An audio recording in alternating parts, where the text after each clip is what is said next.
Hello, everyone. Welcome back to the Sagey Bard podcast, where we discuss business, finance, health, wealth, and social issues. Today, we're going to be discussing Amazon. Amazon's being sued by the FTC, and frankly, I think it's about time. I have a love-hate relationship with Amazon. Seiji, give me your thoughts, your initial thoughts on Amazon. What do you think about Amazon as a company, and how they, more importantly, how they treat their vendors? Well, I think that one of the problems you're seeing, and I think that most people have thought about this for a while, is that they're collecting so much data. And when you collect all of that data, then you'll see that an Amazon product that's very similar to someone else's innovation pops up.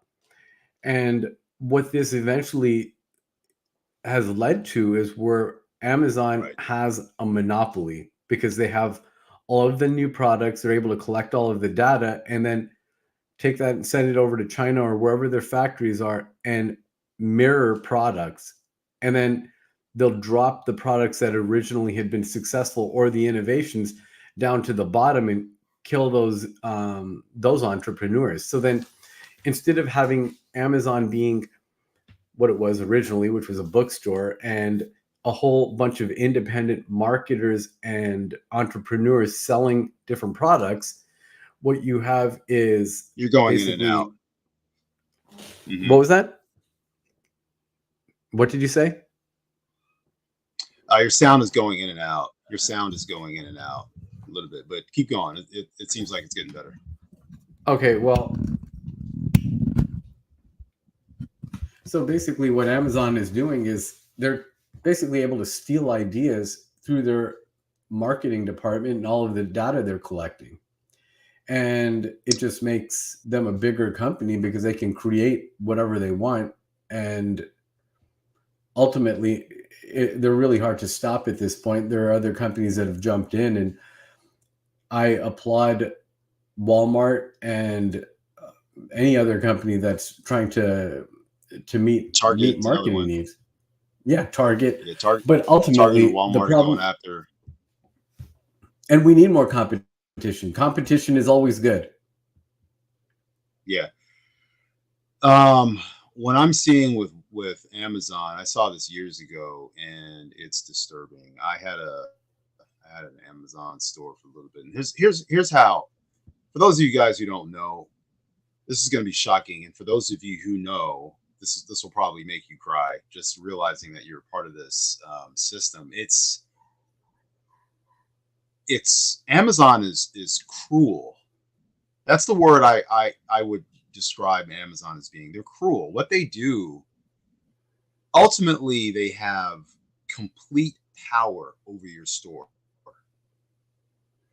You pay all of this money to market through Amazon, to the public. First, you pay money to even list your products. Once your product is listed, okay, cool. No one sees it, so you have to market now. So Amazon, in a way, reminds me of like discount aircraft air carriers, Frontier, Spirit. You know, you buy a plane ticket, and then you find out you don't have a seat. You have to pay for a seat. So then Amazon just kind of nickels and dimes you. And if that's not bad enough, on top of that, like you just finished saying, they compete with you directly using your data that they've been collecting. And then they physically, using computer code, drive your products down in search results. Yeah, and to move your product back up, you have to pay them to move your own product back up to where it was. It's evil. It's actually one company genius. Shouldn't have that much power. I see you smiling over there. Yeah. It's It's evil, man. Let's do this. How about we take a look at some we have some clips here, guys. We're going to show you some clips from we have one from the Young Turks, and we have one from, I believe, a news source. I forgot the name of the news source. Let's go ahead and look at the news source clip at this moment first.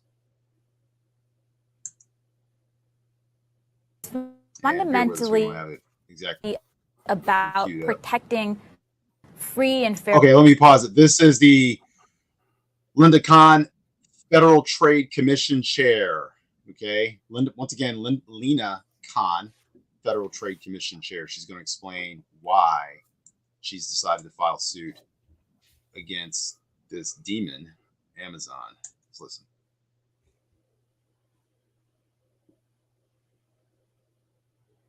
Antitrust lawsuit against Amazon yesterday accused the company of illegally using its market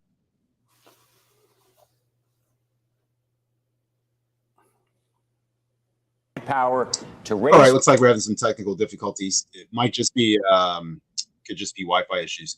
So basically, in a nutshell, everything that we just detailed, the FTC chair is basically going to say the same things, but in a more legalese way. She's basically saying that Amazon has essentially set up a monopoly, and honestly, it's a disgusting monopoly. It's just so painful to know that all these people worked so hard on their stores. They're being sold this dream of becoming millionaires, and it's possible you can be. It's not even becoming millionaires, just being successful and having their own, their own business. Right. You know, and in all honesty, I do believe there was a period in time in which you could do legitimate business on Amazon, and Amazon wasn't working against you. But now they're working against you. They're competing against you, which is just unfair. It's just really slimy, in my opinion. Let's go ahead and let's try another clip. Let's see if we can get this Young Turks clip to queue up here. Let's listen to see what Anna Kasparian and Cenk Uygur have to say about Amazon. Let's listen. Over others that are better quality and charge.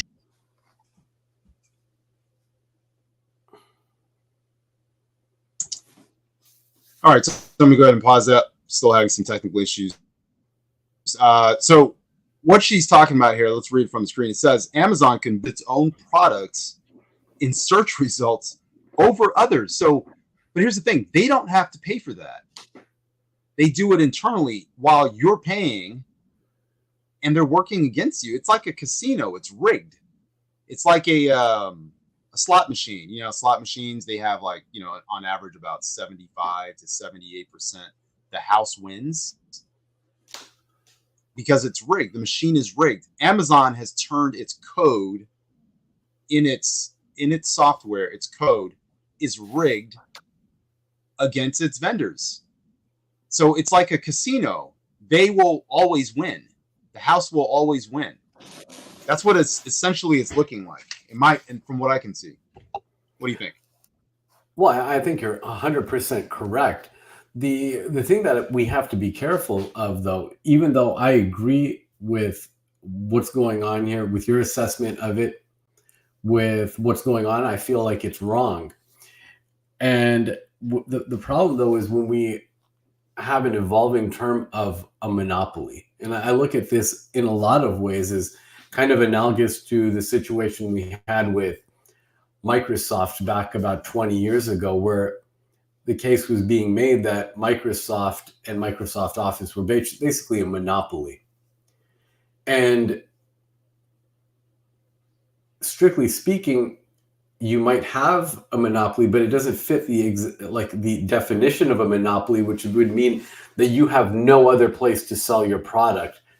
You do have other options. It's just there is no option that's as effective as Amazon in terms of how well integrated it is or the type of marketplace that there is.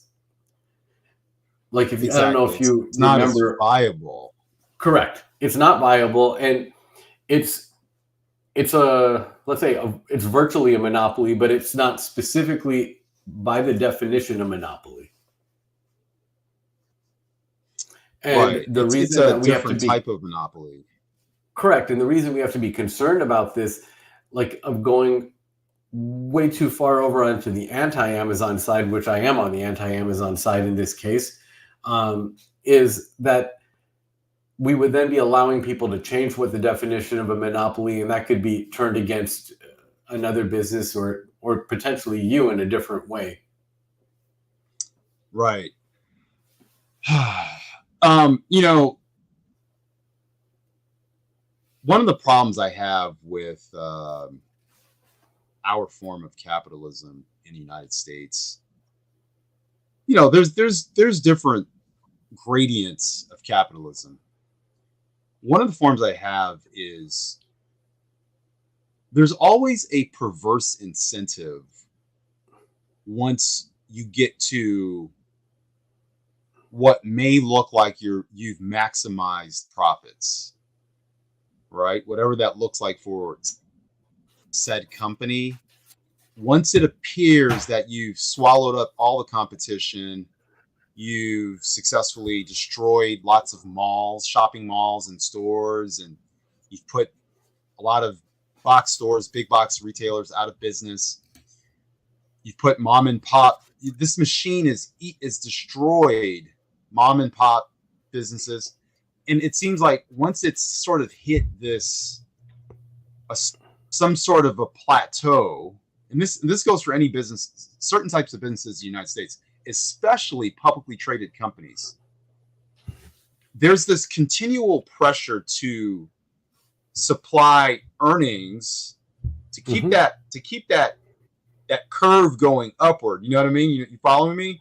There's this pressure to keep the curve going upward, despite the fact that you're running out of fuel to burn. So then you start grabbing and burning things like, and in this case, this is an analogy for, hey, let's go to war against our vendors, our bread and butter, the people who fuel this Amazon economy. Let's go to war against them by pushing down their search results. Meanwhile, they're still paying, so they believe they still have the same opportunities that they once had. So no, here's something to think about with the situation. I think most of us who are, both of us and most of the people who are going to be listening have used Amazon at some point in time. And what's really fascinating about this is, in a lot of ways, you have an example of what we're experiencing. It's a love-hate relationship with Amazon. And if you ever want to watch something that's kind of fascinating and kind of portends what has happened right now, is a movie from 1998, which is a kind of a romance comedy movie with Meg Ryan and I can't remember the other character, but I think it might be Tom Hanks. It's called You've Got Male. And where she is basically a mom and pop type bookstore owner in Seattle or some small city. And he represents this big chain, kind of like a Barnes and Noble that's buying up all of the small bookstores. And what we have today is exactly the situation that Bart is kind of describing, and what you have in You've Got Mail, where you have a situation where you have smaller businesses that are getting completely destroyed, and you have what has become a virtual monopoly, but it's not technically a definition monopoly. And so what I would always tell my students, the goal in business is probably to get to a point where you have a business that is almost exactly where Amazon is right now, where you want to have them control the market, dictate almost everything, but still not meet the definition of a monopoly, because there are other platforms, Shopify, Etsy, eBay, Walmart, Target, all of these things exist, but they're so far in second and third place that you never really have to worry about them. You just have to continue to being minimally innovative as the top dog and buying up competition or investing in competition. Yeah, go ahead. I'm sorry, I cut you off. There's a delay. Go ahead and finish.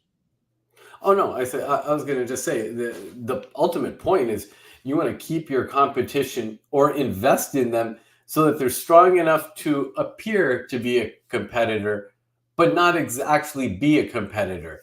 And that's kind of falling back on, business or from the Prince by Niccolo Machiavelli, a 15th century Italian diplomat. It's basically appear to be weak, but actually be strong. It's keeping your opponent off balance. And there's a lot of things that you could still apply from Machiavelli to what's going on in this situation. And hence he's still well read in a lot of business schools today. Let me give another analogy for how Amazon's competition looks. With the way the internet works, of course, it's virtual. Everything is just in medium of time and space when it comes to websites. It's just out in thin air. So internet real estate is gained through advertising and through keywords and through backlinking. Amazon at this moment has essentially businesses on all of the main roads in every city around the country. Wherever you drive, you see Amazon affiliated businesses, which means businesses that sell through Amazon. eBay and Etsy are off on the back street somewhere where hardly anyone's driving. They're not on Main Street. They're going to be on the back alley where you might get robbed. Yeah.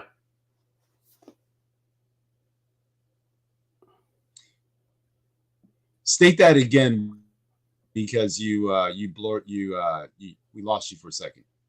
I said they're not on Main Street. You're on the back alley where you might get robbed. That's where Etsy, eBay, and Shopify are.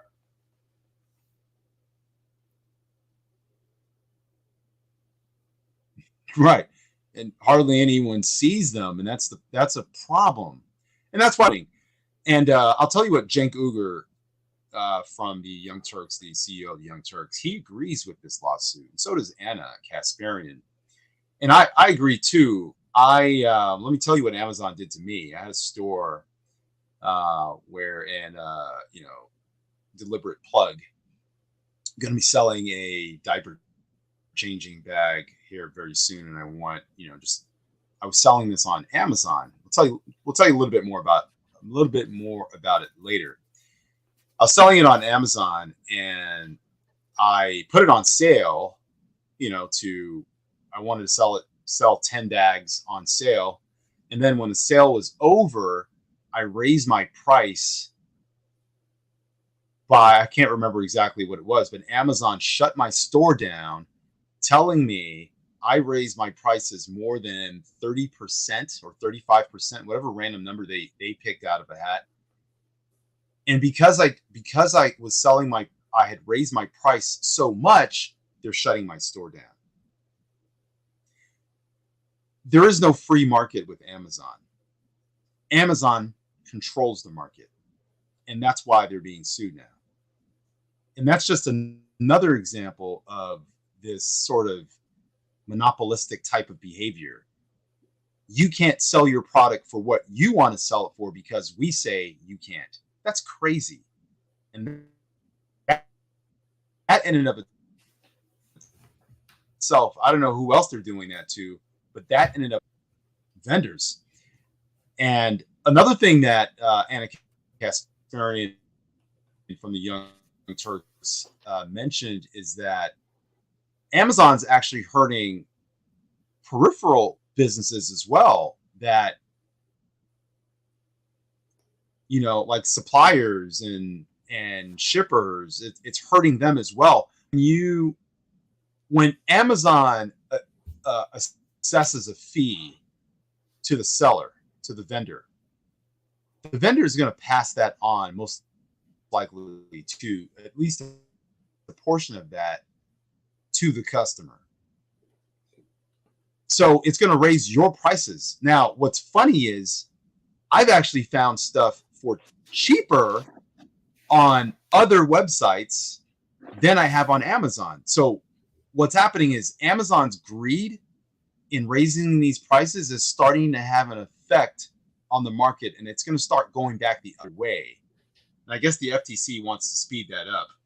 But does that kind of make sense what I'm saying? 100% it makes sense. I mean, I know I've done this a lot of times, but right now, the biggest reason people continue to buy on Amazon is that you have that really easy refund policy, return policy, and you can buy the exact same product oftentimes on eBay or another platform, but you don't have the Amazon guarantee that they're going to go over and oftentimes wrongfully brutalize the seller of whatever product. Yeah. Amazon's a big bully. They're a bully. I'm gonna be honest. That's the word. They're an evil bully who is hell-bent on extracting every little bit of money out of America. They're killing jobs. They're hurting us. They're not even, we're allowing this company to destroy our country, jobs, and inflate costs to make Jeff Bezos richer and investors in Amazon richer. That's all it is. It's a transfer of wealth at the cost of, I think that small businesses and malls. We're allowing this company to alter our lives, and now they're destroying us. Sorry, go ahead. I think we need to set up rules on what they can do with the information, the metadata or whatever that's being collected. And I think that's what's really critical. I mean, maybe some of that data or like parts of that become like publicly available for other companies. But I think that we have to be careful with, again, going over and thinking that we can necessarily regulate our way out of it.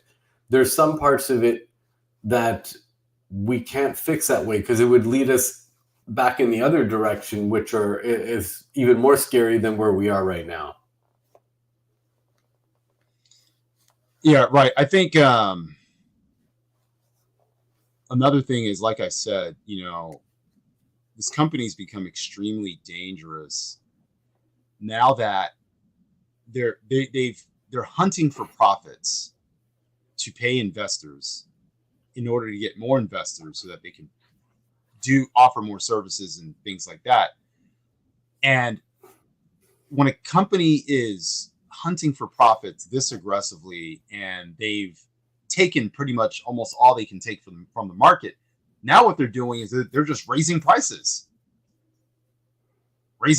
on advertising, raising prices on this and that, just arbitrarily.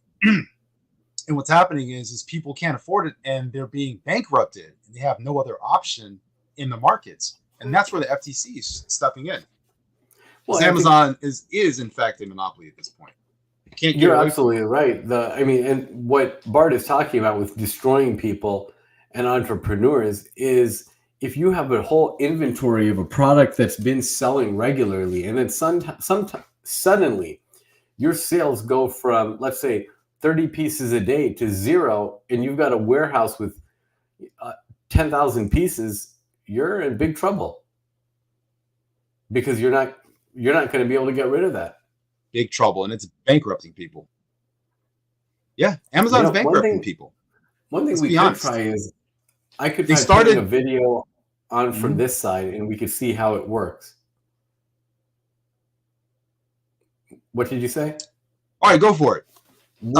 Which one? Kind of discuss some of those topics, but we can listen to the FTC chairperson, Lena Khan. Okay. We can listen to her. But what I was going to say is Amazon started bankrupting businesses, small mom and pop businesses first. Then they started to bankrupt box stores. Now they're bankrupting the people on their very platform. They're cannibalizing themselves. That's what's happening with Amazon. If you look at it carefully, does that make sense? That trend, that trajectory? Yeah. And they're becoming extremely dangerous, and they need to be stopped because they're actually hurting us now. They're a net loss to the country. They're hurting suppliers. They're driving down costs. They're just extracting, and it's at a point where it's brutality, and they need to stop. They need to be stopped. No, and they've achieved. All right, go for it. See if you can play that video. The FTC chairperson. Okay. Against Amazon yesterday to accuse the company of illegally using its market power to raise prices and exclude competition. The FTC. Yeah, it looks like it's not going to play. So anyway, I've pretty much said my part on this. I just think this company is it's gone too far. I think it was fun in the beginning. I'd say maybe 7 to 10 years ago it was great. Investors are happy, but this morally Amazon's bankrupt, and it's becoming desperate for profits. It's competing with Target and Walmart online with the delivery, 2-day delivery, 1-day delivery, pickup in store. And they've extracted so much from the market. They've destroyed all they can destroy. And now they are destroying their own vendors. Okay? They're destroying their own vendors. And that's a problem. They are. And, one of the really cool things with Target as well as Walmart is where they offer the in-store pickup. Because, sometimes you don't want to wait even the 2 days for whatever your product is. And I really am hopeful that Walmart, which I'm also not a fan of, and Target are both able to compete more effectively with Amazon, because competition in this arena is going to help us all. It's going to drive prices down, might lead to better products, but it ultimately will be a better experience for the consumer as well as the entrepreneur. Let me state this. I just remembered something. I saw a report where companies that were born outside of the brick and mortar arena, they were born online, through Amazon, were able to set up shop in malls and offer same-day delivery services. So stores that were born online were now becoming brick and mortar. But what's happening is because Amazon decided to be evil, now they're competing against those vendors. So now these vendors, things have gone full circle back to the brick and mortar, back to the malls that Amazon destroyed. So then what started happening was stores that were birthed on Amazon's platform started to open stores in the mall. So it was like a changing of the guard. And now Amazon's destroying those stores. Amazon is destroying everything. It's cannibalizing itself now. And that's a problem. See, it was all fun and games 7 years ago, like 5 to 7 years ago, it was fun and games. But now this company is becoming dangerous, and they're bankrupting people. They're hurting people, and they're taking all the money for themselves, and they're a monopoly, and they need to go. And well, you can also see the FTC chairwoman is suing them. You can see the ramifications of this in your local mall, as Bart is saying, because one of the awesome place, or one of the coolest places to hang out when on a Saturday night was the mall. Friday night, Saturday night.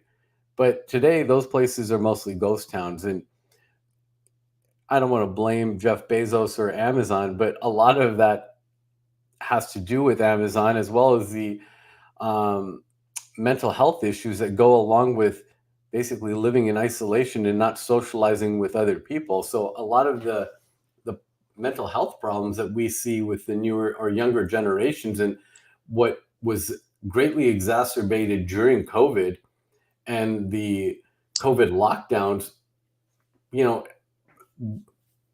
has already been taking place with Amazon killing off basically social places like malls, which were hugely popular for at least the last 50 or 60 years until very recently.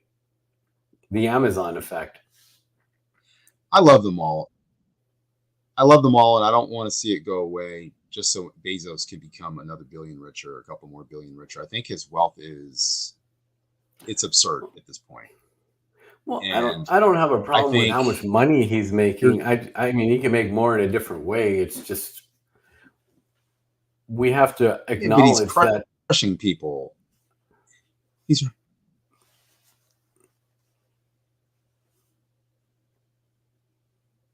I think your voice, your sound is. You're in the middle of a sentence, Seiji. Continue. My sound is out. There's probably a 10-second lag between what you're saying, so it's making it kind of difficult. But I think that we're pretty close to. I mean, I think that we both agree that there are problems with Amazon right now. I think that we vary in degrees, probably, of how we would like to see this dealt with. Let's talk about that. Let's give our final solution of what we would like to see the FTC do, and then let's go ahead and wrap it up, because the Wi-Fi is terrible. We're having signal issues, so let's do that. What would you like to see the FTC do with Amazon? I think that there should be rules in place with what Amazon can do with the data that's being collected. I think that there should be a waiver, basically, that's given to entrepreneurs on their platform. And I don't know if they do this, but something that would be, in essence, a non-compete clause. So Amazon can't basically set up their own company and mirror a product. And that should be for whatever period of time is thought is fair.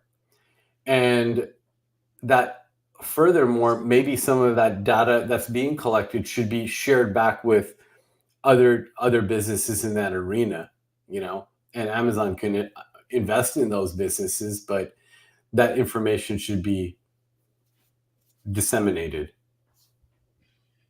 I agree. I think Amazon should not be able to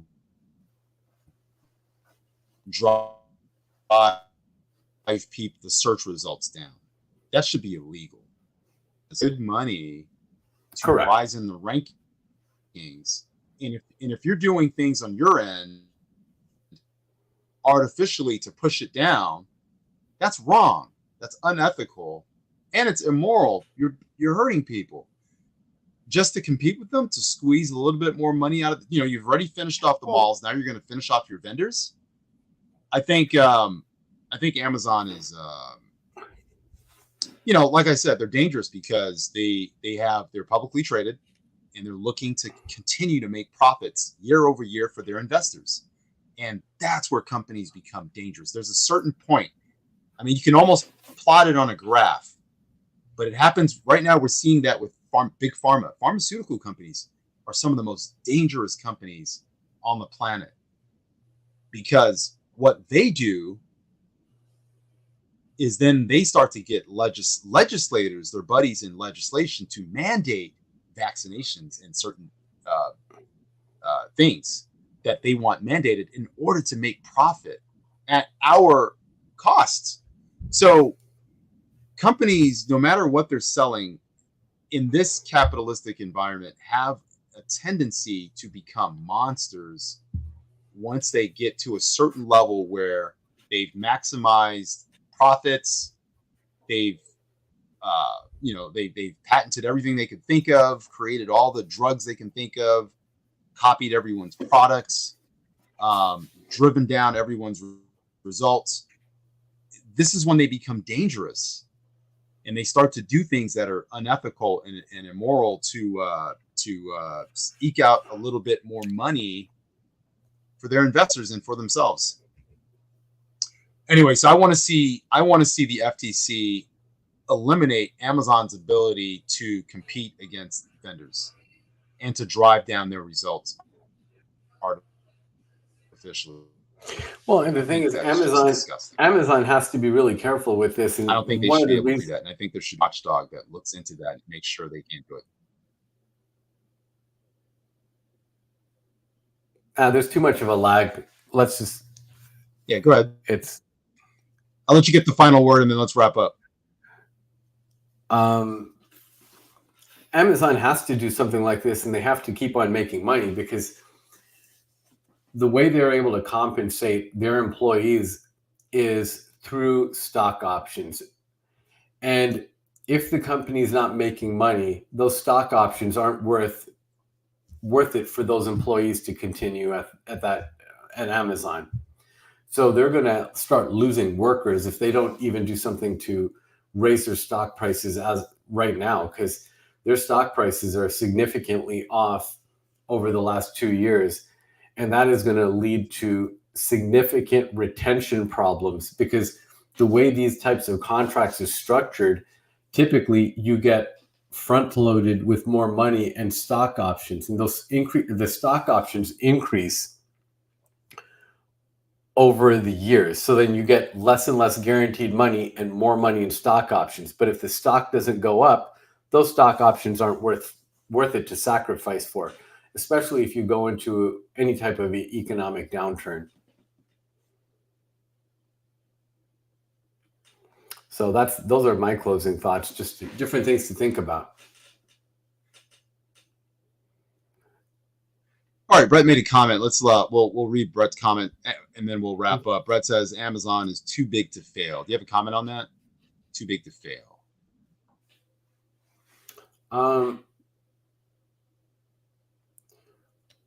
Well, I think that it goes back to what Ronald Reagan says, once they start failing, then we're going to subsidize it, right? Because we're going to say it's necessary because there's people who can't go to the shop because they're handicapped and blah, blah, blah, blah, blah.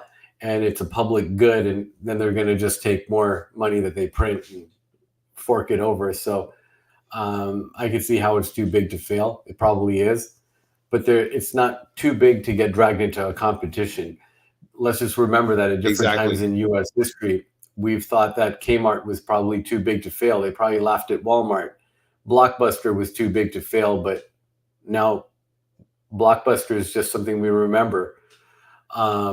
There have been a lot of things that have been too big to fail, and things have changed. For example, for a little while, we even thought maybe Walmart was going that way after Amazon sprung up, but now it seems like everything's kind of moving back where Walmart has adapted, and they are beginning to increasingly become a more important player in the Amazon type online sales space, and that's great. It helps everyone.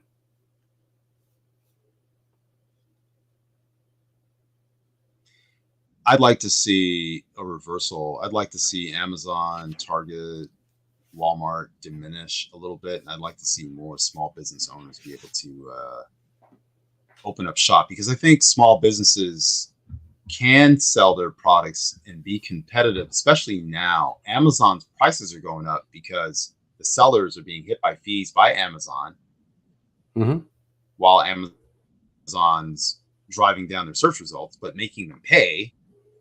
So the prices are being inflated. The margins for those vendors and sellers are thinning, while Amazon's margins are growing.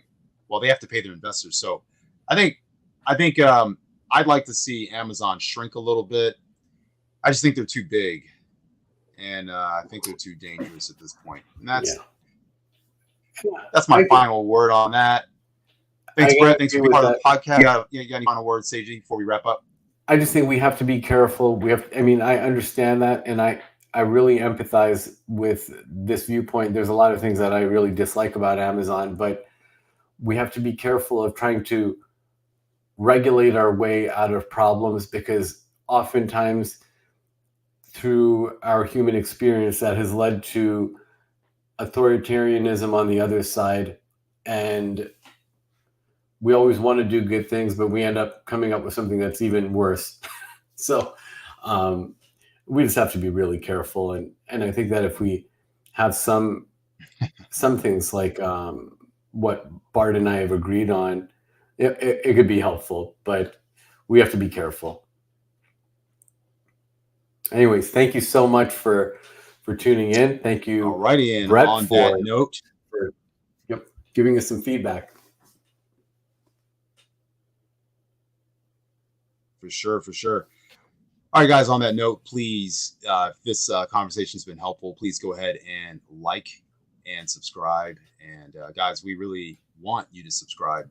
It's going to help us out. We're trying to reach our goal of 1,000. Thank you to the new subscribers. And we want to, and definitely like, it's going to help send that video out so more people can check out our conversations. I think I like our podcast. I think it's great. And I think a lot of you guys like it as well. Thanks for, thanks for being here. Thanks for being a fan. And we hope to continue to grow. Anyway, guys, thank you so much for watching. We're going to end the podcast at time. And as always, guys, we will see you in the next one. Thank you. Thank you.